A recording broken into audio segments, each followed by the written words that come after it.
Hello friends, welcome to home food zone.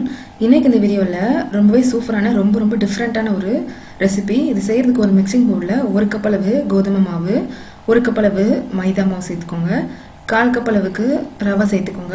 வறுத்த ரவையோ இல்லை வறுக்காத ரவையோ எது வேணாலும் எடுத்துக்கலாம்.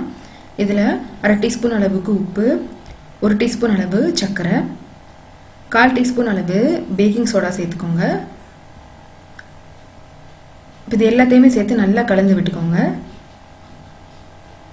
ரவை நல்லா எல்லா பக்கமும் போய் படுற மாதிரி இந்த மாதிரி மிக்ஸ் பண்ணி விட்டுட்டு, இப்போ இதில் 2 டேபிள் ஸ்பூன் அளவுக்கு எண்ணெய் இல்லைன்னா நெய் சேர்த்துக்கோங்க. எது வேணாலும் சேர்த்துக்கலாம், உங்களோட விருப்பம் தான். இது வந்து நல்லா இந்த மாதிரி பிசைஞ்சு விட்டுக்கோங்க. எண்ணெய் நல்லா எல்லா பக்கமும் போய் படுற மாதிரி இந்த மாதிரி ஒன்று போல் பிசைஞ்சு விட்டுக்கணும். இப்போ இதில் தேவையான அளவு தண்ணி கொஞ்சம் கொஞ்சமாக சேர்த்து சப்பாத்திக்கு பசைறதை விட இன்னும் கொஞ்சம் இறுக்கமாக இருக்கிற மாதிரி மாவு பிசைஞ்சு எடுத்துக்கோங்க. தண்ணி வந்து பார்த்தீங்கன்னா 3/4 கப்லேருந்து 1 கப் வரைக்கும் தேவைப்படும். கொஞ்சம் கொஞ்சமாக ஊற்றி நல்லா இறுக்கமாக அந்த மாதிரி பிசைஞ்சு எடுத்துக்கோங்க. பார்த்தீங்கன்னா தெரியும் மாவு நல்லா எவ்வளோ இறுக்கமாக இருக்குன்னு. இதுக்கு மேலே ஒரு 1/4 டீஸ்பூன் அளவு எண்ணெய் ஊற்றிட்டு நல்லா இந்த மாதிரி அமுக்கி விட்டுட்டிங்கன்னா உங்களுக்கு மேலே மாவு காயாமல் இருக்கும். இது 20 நிமிஷத்துக்கு ஊற வச்சுருங்க. 20 நிமிஷம் நல்லா ஊறினதுக்கப்புறமா திரும்ப இதை ஒரு தடவை நல்லா வந்து பிசைஞ்சு எடுத்துக்கோங்க.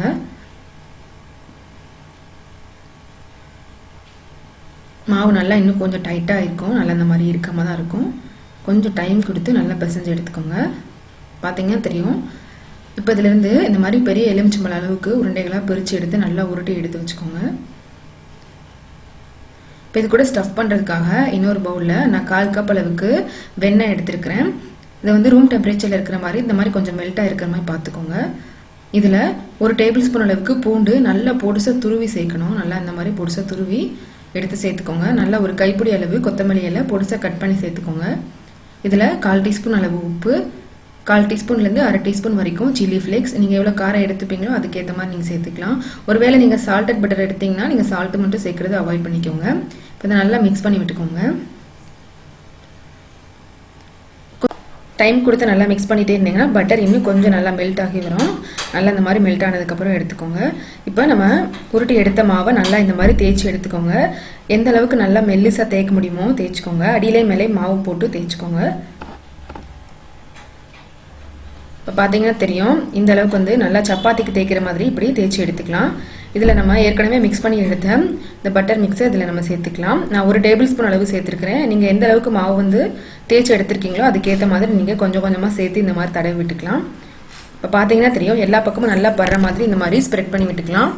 இப்போ இதை ஒரு கார்னர்லேருந்து இந்த மாதிரி மடித்து எடுத்துகிட்டு வந்தீங்கன்னா நல்லா உங்களுக்கு உள் பக்கமாக பட்டர்லாம் போயிடும். வெளி பக்கம் நல்லா இந்த மாதிரி சீல் பண்ணி எடுத்துக்கிட்டிங்கன்னா உங்களுக்கு அவ்வளோவா வெளியில் வராது. பார்த்தீங்கன்னா தெரியும், இந்த மாதிரி மடித்து எடுத்துக்கணும். நல்லா இந்த மாதிரி அமுக்கி விட்டுக்கோங்க. இப்போ நல்லா இந்த ஒரு கார்னர்லேருந்து இன்னொரு கார்னருக்கு நல்லா சுருட்டி இந்த மாதிரி அடியில் வச்சு சீல் பண்ணிக்கோங்க. இப்போ இதில் மேலே கொஞ்சமாக மாவு தடவிட்டு இதை நம்ம தேய்ச்சி எடுத்துக்கலாம். கையை வச்சு நீங்கள் ப்ரெஸ் பண்ணி எடுத்துக்கலாம், தேய்ச்சி எடுத்துக்கலாம். லேஸ் அந்த மாதிரி பட்டர் வெளியில் வர மாதிரி இருக்கும். ஆனால் அப்படி வர்றது தான் நமக்கு சுட்டு எடுக்கும்போது அதோட ஃப்ளேவர் நல்லா சூப்பராக இருக்கும். இந்த மாதிரி கையை வச்சு நல்லா அமுக்கி லேசாக தேய்ச்சி எடுத்துக்கோங்க. பார்த்தீங்கன்னா தெரியும், இதே மாதிரி எல்லாத்தையுமே தேய்ச்சி எடுத்துக்கோங்க. இது சுட்டு எடுக்கிறதுக்காக ஒரு தவா சூடு பண்ணிவிட்டு கொஞ்சமாக இந்த மாதிரி பட்டர் இல்லைன்னா எண்ணெய் சேர்த்துக்கலாம். நல்லா சூடானதுக்கப்புறமா சிம்மில் வச்சுட்டு இந்த மாதிரி ஒன்று ஒன்றா உள்ளே சேர்த்து பொரிச்சு எடுத்துக்கோங்க. சிம்லேயே வச்சு ஒரு 1 நிமிஷம் அப்படியே விட்டுருங்க. ஒரு சைடு நல்லா பொரிஞ்சு வந்ததும் இதை நம்ம திருப்பி விடலாம். பார்த்தீங்கன்னா தெரியும், சிம்லேயே வச்சு சுட்டிங்கன்னா தான் உங்களுக்கு உள்ள பக்கம்லாம் நல்லா வந்து வெந்து நல்லா லேயராக வரும். இந்த மாதிரி எல்லா பக்கமும் நல்லா ஒன்று போல் திருப்பி போட்டு கொஞ்சம் டைம் கொடுத்து சுட்டு எடுத்துக்கோங்க. தேவைப்பட்டதுன்னா பட்டர் சேர்த்துக்கலாம். 2 சைடு நல்லா கலர் மாறி நல்லா கோல்டன் ப்ரௌன் ஆனதும் இது நம்ம வெளியில் எடுத்துடலாம்.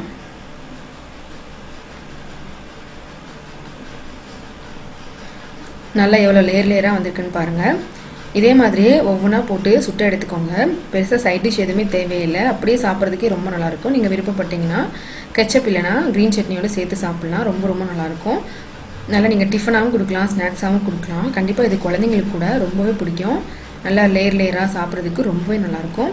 இதே மாதிரி நீங்களும் கண்டிப்பாக செஞ்சு பாருங்கள். இந்த ரெசிபி உங்களுக்கு பிடிச்சிருந்ததுன்னா லைக் பண்ணுங்கள், ஷேர் பண்ணுங்கள், கமெண்ட் பண்ணுங்கள். கண்டிப்பாக ஹோம் ஃபுட் ஜோனுக்கு சப்ஸ்கிரைப் பண்ண மறக்காதீங்க. நாளைக்கு இதே மாதிரி ஒரு நல்ல ரெசிபியோட உங்களை வந்து மீட் பண்ணுறேன். அது வரைக்கும் பாய்.